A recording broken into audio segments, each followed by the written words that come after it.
rentre dans un état de droit. Encore une fois, je vais pas. C'est pas pour faire de la langue de bois, mais c'est un principe fondamental auquel moi je crois et je pense que ça tient la République. Donc c'est extrêmement important.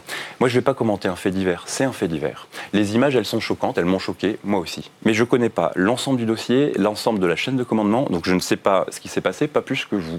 Et donc je fais confiance moi en la justice de mon pays. Il y a eu hier une saisine par le parquet pour accomplir sa mission et rendre des comptes à l'ensemble des citoyens. Juste, est-ce qu'on n'est pas au-delà du simple fait divers ? Vous parlez de fait divers, ça va pas au-delà quand même ? Je crois pas.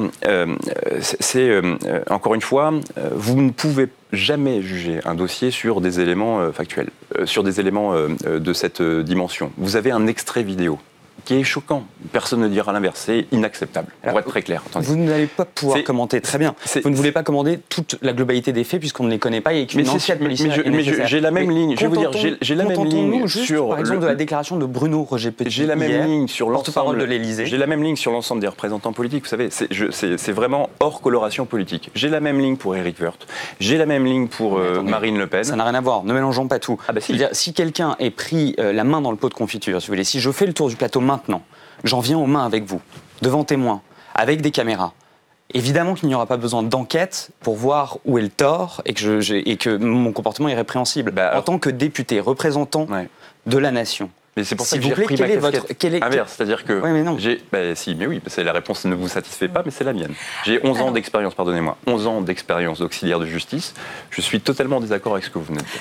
Alors hier, justement, le débat s'est invité, que ce soit à l'Assemblée nationale ou au Sénat. On va tout de suite écouter Édouard Philippe qui était interpellé lors des questions au gouvernement dans l'hémicycle du Sénat. Écoutez, le Premier ministre. L'affaire, elle est désormais aux mains de la justice. Et c'est très bien ainsi. Elle est désormais aux mains de la justice. Et c'est très bien ainsi. Un certain nombre de questions ne manqueront pas d'être posées.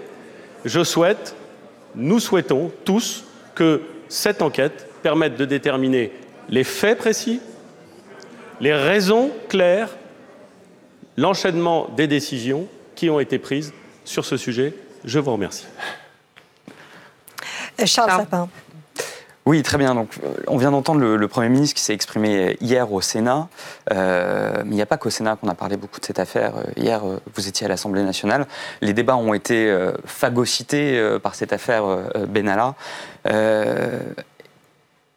Alors que les députés discutaient, je vous écoutais tout à l'heure, vous discutiez de la possibilité en fait de revaloriser le Parlement dans ses fonctions notamment de contrôle, d'évaluation, alors même que tous les bancs de l'opposition appelaient justement Édouard Philippe, le Premier ministre, à venir s'exprimer sur cette affaire, il l'a refusé. Est-ce que vous ne trouvez pas ça paradoxal ?